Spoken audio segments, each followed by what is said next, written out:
Mr. President, distinguished Senator, I'm Dr. Surajudeen Ajibola Basiru, Osun Central. The speaker is on, and I thank Mr. President for the recognition of my chairmanship, and I know it's also a call to task to respond to certain issues, particularly as concern the subject matter of the motion and the non-governmental organization and civil society organization. First and foremost, I must join my distinguished colleague to commend Senator Olori Egbe, who also happened to be the vice chairman of the Committee on Diaspora, Civil Society Organization and NGO. Just as we said, I align with many of the submissions that have been made here, and I find particularly insightful the submission of Senator Otashi, particularly looking at it from the global political economic point of view of this donor intervention in our society. And I align because as a people, we must even know and assert our sovereignty. What do we want as a people? How do we want to pattern our development for the purpose of our people and not to just be a service agency of our society? Much has been said by Senator Adetumbi from Ekiti, particularly on the overlap in terms of use of resources when it comes to governmental agency, whereby you have like double source of revenue. But the most important one that we need to look at was raised by my leader, Senator Ali Udume, as to the role of donor agencies, particularly with non-governmental organizations and civil society organizations. One aspect is first, agenda setting.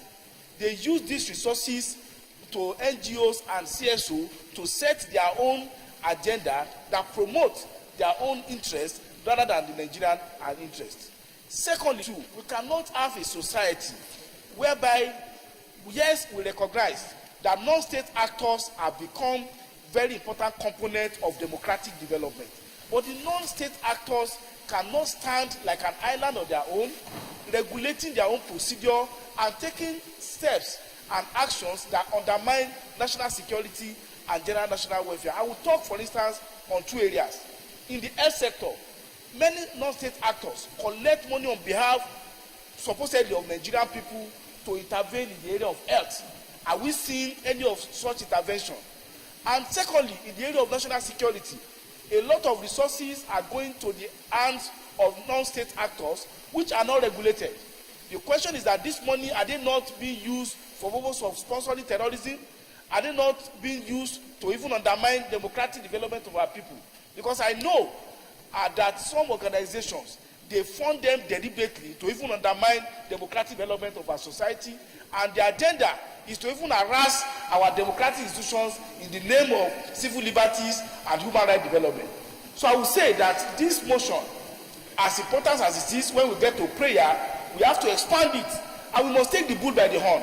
I learned that during the 8th Senate, there were protests as to whether the National Assembly has the power to regulate NGOs and civil society organizations. The basis of the sovereignty of Nigerian people that have been given to elected representatives is to make law for good governance of our society. If part of good governance is to regulate non-governmental organizations, civil society organizations, particularly in the area of finance, and ensure that we don't expose our society to destabilization because of agents of foreign interest, then we will have to look at that in terms of couching the prayer, ensuring there's adequate regulation. I will not allow ourselves as representatives of the people to be blackmailed by any section of society on the basis of promotion of civil liberties or advancement of democratic rights. The only expression of democratic rights that Nigerian has done is to give all of us here their mandate to represent them at this Alo Assembly. Thank you, Mr. President and distinguished colleagues.